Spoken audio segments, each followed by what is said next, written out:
Hey guys, welcome back to my channel. In this video I thought I would do a bit of an update on how my skin is doing. If you don't know, I've had quite a struggle over the last few years in terms of my skin health. I've done a video previously, but I will do a recap in this video just in case you're new or anything like that. And yeah, I basically had a visit to the dermatologist recently, so it's kind of a good opportunity to kind of give a bit of an update as to where I am right now and the hopes for the next sort of phase of my skin journey, I guess. So grab a cup of tea, a coffee, hot chocolate, iced drink, I guess. I mean, it is getting a bit warmer now, so maybe you want an iced beverage, but either way, grab a drink and let's catch up.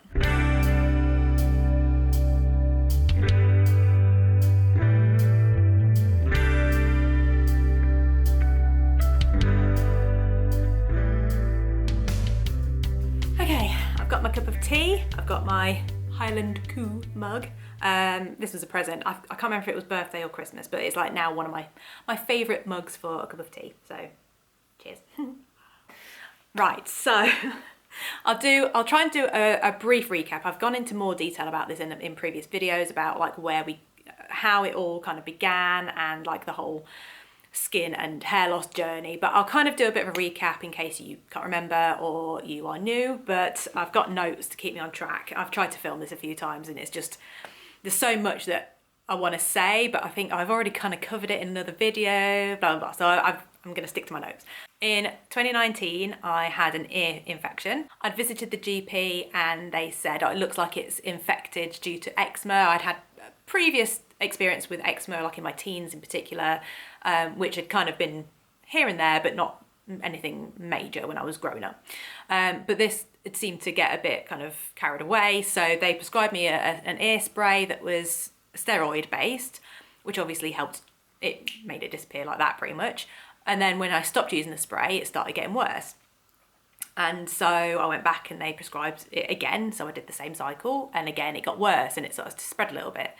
And then I kind of went back to them and I think they prescribed me Betnovate or another sort of a steroid based treatment, a topical one. And as expected, once I stopped using it because it had gotten better, it flared even worse. And this cycle kind of continued. And then I was like, oh, well, it's clearly these things don't really work. I'm just not going to bother going back to the GP. They're not helping me.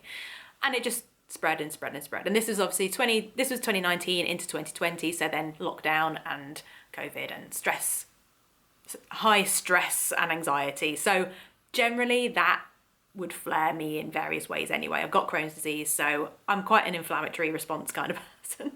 And this absolutely escalated my skin. So the eczema just got worse and worse. And into like 2019, 2020, it just spread. It just spread across my entire body, head to toe, like head to toe, to the point where when I say head, I mean all my scalp, which then meant my hair fell out. My eyelashes and my eyebrows fell out. My skin went really red and weepy and broken, and then would also then flake and just shed everywhere. It was gross. It was just the worst, hideous time of my life. And I basically ended up having things like edema, so I could barely move around the house. I was obviously just very, very poorly. And by 2021, I was hospitalised. Like they were like, you need to be looked after. We need to assess you and get a treatment plan in place. So between 2021 and actually right on through to today, which is 2025, I've been under the care of a dermatologist who is just an absolute legend. He's been really fighting for a good treatment plan to just kind of get me back to being a normal person again. It's just been so supportive and I'm very, very grateful. Initially, when I first kind of started this whole journey with him, I flat out refused steroids because of the way the topical steroids were not. I feel like that fueled the entire thing. But he was like, we need to basically put out the fire, and steroids are very good at that. If you've ever been on steroids, you will know they're very quick acting, but they are horrific. Like they are just horrible drugs to be on. But he was basically saying, look, we need to just put out the fire right now, and then we can look at rebuilding the foundations effectively. So once I kind of got my head around that, to kind of go, okay, this is just a very acute treatment to kind of even out the playing field a little bit, I kind of got on board. So as reluctant as I was, I started the steroids. as in oral steroids, like a medication. Nothing topical other than just like a very, a moisturiser, like as in like prescribed, paraffin-based, smelt gross, but it was just to soothe the dryness. So that coupled with the prednisolone that I was on, like a high dose of prednisolone, put out the fire, like he said. So it calmed that all down for us to then start thinking, right, what's the next plan of action? So he took a biopsy to really kind of get an idea of to what was going on, and the biopsy revealed psoriasis. So they gave me psoriasis treatments, which were not effective, because it turns out that's not actually what I had. I don't know how the biopsy was wrong, but that's not what I had. But it was like months and months of expensive psoriasis treatment. Luckily, I wasn't paying for this, but the NHS was. And the fact that I was given a treatment that was just not effective, plus had side effects, by the way. So anyway, months and months of the psoriasis treatments not working, obviously. And he was like, okay, let's do another biopsy and see what's going on. During this time, the steroids were obviously taking effect and things were getting better. My skin was less weepy. I was more like a normal human. I'd been discharged home by this point, and my hair was starting to kind of grow back, but like outwards. But it was fine. But the most important thing was that I felt more like able to live. Like I was able to move around the house. I didn't feel as unwell. I wasn't right, but I felt a bit more normal. So anyway, we had another biopsy taken, and this one revealed that it was eczema, specifically atopic dermatitis. So he then put me on an eczema treatment. It was a JAK inhibitor called baricitinib, which is what I'm still on today. So that, coupled with the azathioprine that I was already on and have been on for the last 15 years because of my Crohn's disease, and the steroids, that combination seems to have been making a difference. The only thing that would fluctuate was things like the summer, where the heat would make my skin flare more. There was a time more recently where I stayed over at a hotel and the dust all got kicked up by a fan. It was again in the heat, and it all just made my eyes completely flare up, and then that flared up my entire face, and then the dodgy parts, so like my neck, the creases in my elbows, like wherever I had the original eczema flares, that's always the bit that seemed to flare the most. So with these like peaks of like inflammation, let's say, I'd have to adjust the doses of my prednisolone. But other than that, it's been relatively consistent and just generally improving. So since then, I've been able to taper my steroids down and down and down. My skin has obviously recovered a lot better now. And my hair, this isn't a wig, this is my actual hair, it's grown back. So that kind of takes us to like early 2024. In 2024, well, since 2022 really, but 2024, I've been planning my wedding. So 2024 was like peak wedding stress. And that, coupled with a stay over at this hotel, like I mentioned, that flared my skin more recently. So that was 2024 when that happened. And I had to up my steroids quite severely. So I went back up to like, I had been on about 7.5 milligrams at the beginning of 2024. And then by summer 2024, I had to go back up to 30. And I was absolutely gutted because I felt like I'd gone back so many like steps. So I felt quite defeated, and it was obviously right in time for my wedding. So my skin flaring right before my wedding, I was freaking out, as you can imagine. So my dermatologist was very responsive, and you know, I reached out and he was like, right, let's just get a plan to get you through your wedding. You know, I understand this is quite important for you. And so yeah, he helped kind of make sure that I had the right prescriptions available, and like we just bumped the steroids right up. And then the wedding took place. Best weekend of my life. Got to marry the love of my life. Very, very happy. But I do look back on the pictures and all I can see is moon face from the steroids. Like I need to just detach. I need to get to a point where I can detach that memory with that memory. You know what I mean? Like I want to put as much distance between those two things as possible. But at the minute it's still too soon and I can't quite split those two memories. But either way, the wedding happened. Very happy. And then immediately that stress was lifted. Like, I don't want to refer to our wedding as stress, but it was a stress. The anxiety and the worry and all that kind of stuff. That's just how my brain works.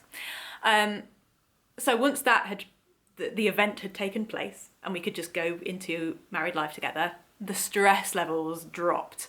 Plus, I within like a month of the wedding finishing, I gave up drinking, and I found that my anxiety levels also dropped, and my mental health absolutely skyrocketed. Like the anxiety, like I still get a bit anxious because I'm just an anxious person, but the change in how I feel physically and mentally, I mean, it has been just absolutely staggering. And I feel like that's had a huge impact on my skin. So, like positively, I mean. So that kind of brings us to like now, where last week I saw my dermatologist. He had originally started floating the idea of like a different medication, because we'd been on this JAK inhibitor for a while and I kept doing this sort of, you know, it was all right, but still having these flares every now and then. So he was like, well, maybe this isn't still quite the right treatment. He had suggested that we try different medications, but both of the ones he suggested had horrific side effects. So it was still under discussion. I still had time to think about it, but I was just like, probably not, but let's revisit. And so this last appointment that I had, this was last week, I saw him, and it's obviously the last time I'd seen him was just before the wedding, I think it was, where I had all the inflammation. I was still having these flares. He hadn't seen me since giving up drinking, the wedding being finished, reducing my steroids yet again. So when he saw me last week, he was just like, wow, married life suits you. And I was like, well, yeah, maybe that's what it is. But he basically said, I don't think we necessarily need to look at a different treatment at this point. I think we just carry on what we're doing, can taper off the steroids as agreed, but we'll taper off slightly different. So instead of staggering down by 2.5 each time, we'll stagger by literally 1 milligram at a time, really slowly, because he said my adrenal glands need time to recover each time I dip down, because I've been on steroids for so long. So that's the current plan of action. We reduce the steroids very, even more gradually than I have been doing. See how it goes over summer though, because that obviously is usually a bit of a flare. And then if I can get down to 5 milligrams or less of the prednisolone, we come off the JAK. We just come off the JAK inhibitor and see what happens. Because if we come off that and I flare, then we know that that is what has been controlling it. If there's been no difference, then stay off it. And then again, gradually come off the steroids. And that is still the plan of action. And I know it's going to still take a long time. I know it's still a gradual thing, but I'm starting to finally see the end of the tunnel, and it could be as soon as let's say 2026, maybe even 2027. But let's just imagine by 2030, I could be back to what I was on before all this shit started. And I'm like, I'm so excited to think that that is something I can envision and I can see the end goal. Do you know what I mean? So I'm very, very happy with where we are right now. How I felt in 2020 and 2021 compared to now, it's like two different people. Like the despair I had back then, thinking I won't be able to get through this, compared to now. Oh, yeah, I'm so grateful to be able to feel the way I feel now. And it's not been easy. It's been a really, really long journey. Like I say, this all started in 2019 with a bit of an ear issue. And then, you know, that was so long ago, 2019. So much has happened since then. I got divorced. I bought my ex-husband out of the house. I sold the house, moved in with my now husband, but, you know, at the time, my boyfriend.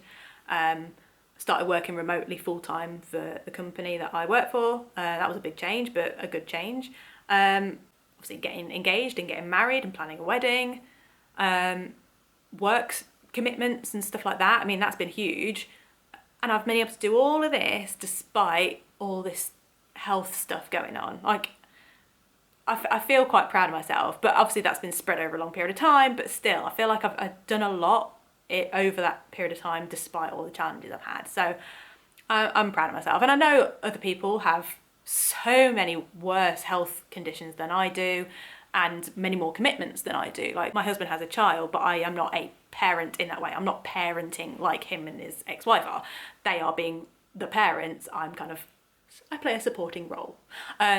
But you know, there are full-time parents there where they are like having to juggle health conditions and being a parent and work and a variety of other things. So I also fully appreciate that it's nothing like what a lot of people go through, but at the same time, it was not easy for me. It's been really hard, and I am proud of being able to sit here feeling relatively healthy and able to kind of move forward into the next chapter of my life, whatever that may be. So yeah, that's kind of where we are right now. So enough rambling. My tea's already gone cold. Plus my battery's died, so I've got to go. But I'll see you in the next video. Bye.